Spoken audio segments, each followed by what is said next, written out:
Hello and welcome to F1 Now. In this video we're going to be giving you the biggest winners and losers to the Austrian Grand Prix sprint weekend.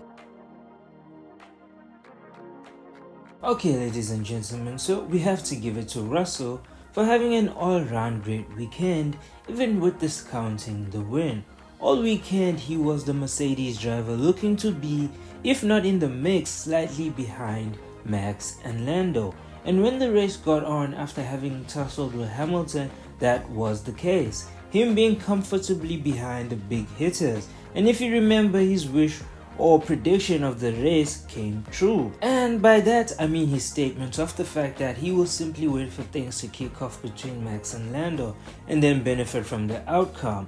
Mercedes, on the other hand, will be very happy with this weekend, considering they wouldn't have been expecting a win in Austria, let alone this season. Even with Hamilton's race, who still managed to bring it in fourth with a damaged W15. There's a lot of positives they can take to Silverstone from here. And I can tell you now, not only will Mercedes be very competitive there, Lewis will be looking to have his say on things.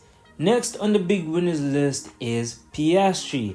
Okay, Piastri had a not so good start, with the race being booted all over the place.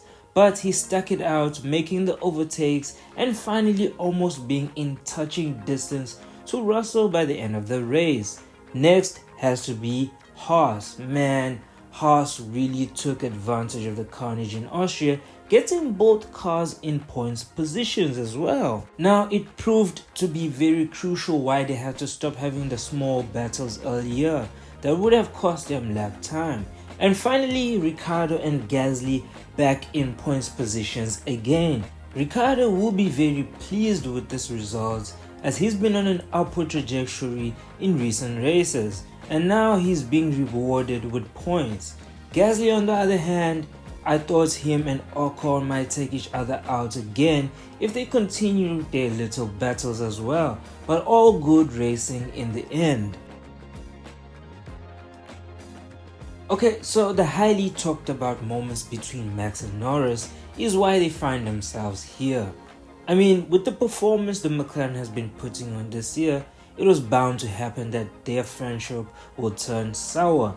And in regards to who was wrong or right, I don't think there's much more we could add to what has already been making rounds in the Formula One world. But I say this, I think Lando has now fully learned that if he's going to challenge Max in the championship or future, that friendship respect should be left at home, because Max does not think the same way and will use the usual tactics to make sure he comes out on top or bins it for both of them. Lando should let go of the expectation of having a friendly tussle with Max and instead use these moments quickly to learn what it takes to beat Max the Hamilton way. So even with all that, Red Bull still managed to have both cars not only finish the race but also get points.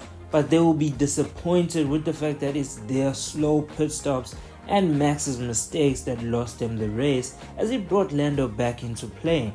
And right about now they might be regretting signing Perez, as he was supposed to pick up the points should Max fall, but he still managed to get beat by Max after all of that trouble.